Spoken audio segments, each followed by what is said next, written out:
Right, let's go again. This is part 3. Last episode we showed off a few bits and bobs that we'd done, radiator pipes, and then we were working on the rear, the subframe, and we've finished that now. So we have a look around and see where we've got. We also changed the grips. The grips were horrible last time. We changed them to these Renfalls now. No more of those. This is the rear subframe that I made out of pretty much all the old bits that were on the bike. Just re-welded them where they were and gave it a quick paint, and that was it. Pretty easy, pretty simple. It fits perfect now, holds all the wiring in there. New batteries come and it weighs like 500 grams or something like that. It's like nothing. So the rear subframe, this is it in all of its glory.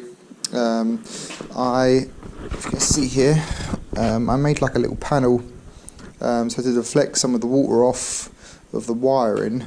I just wrapped it in a carbon wrap that I found in my garage. Made a nice little hanger for the exhaust as well. The down part is the old master cylinder doesn't fit with this subframe because it used to sit on this lip, and that angle is no longer right now, so it sits there, which is really cool. It does look like it fits, but this pipe isn't long enough, so I could have either brought a new pipe or I could have brought the Teflon tube and have it looking a bit cooler, routed probably somewhere like that. Just, it will look nicer and a bit neater. I think that will look nice once it's filled with brake fluid and stuff. What else has been going on? These are the throttle bodies I brought off eBay. Everything looked like it was working the exact same as my one. And I swapped that sensor, which is the secondary throttle valve sensor or something. I actually think the problem is probably the wiring or the feed from the ECU. So this episode we're going to sort out this rear shock. The rebound on it is absolutely disgusting. Like, you press down and look how slow that rebound is. That is awful. We're probably going to get this shock sent off to Mark at SSR Suspension. He's done loads of my shocks before and loads of my forks. He's done everything. Really good bloke, and really good price. So yeah, we're probably going to whip that off now. Okay, so to do this we need to support the weight of the motorbike. We need some straps, so just went and got, like I was saying. Okay, so that's the bike supported. Now I can undo the bolts. So handy having a battery gun. I think there's a rule for these things, so it's never the size that you first pick. Never the size you first pick. Apparently it's not the size you second pick either. If you've taken the weight off the bike, you should just be able to pull the bolt out.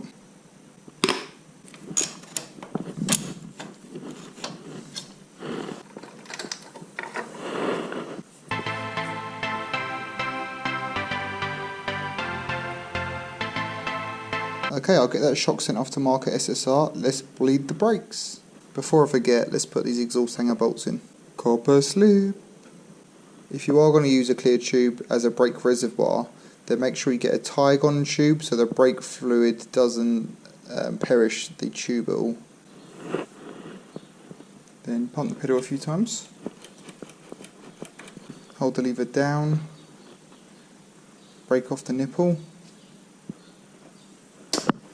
Then close the nipple, let go of the brake lever,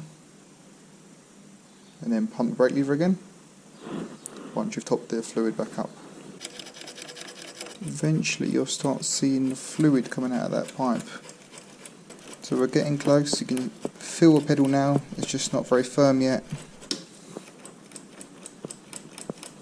Okay, I'm happy with that. Really nice firm pedal now. And it stops. Really nice. That's nice, I'm happy with that, how it's sitting. Some people run it up the subframe, but the fairing is going to come up to here, so you're not going to see the end of the tube. And I think it's probably best that we see it, just so I know that everything's good. Right, that's today's episode done. Hopefully get some more done next time.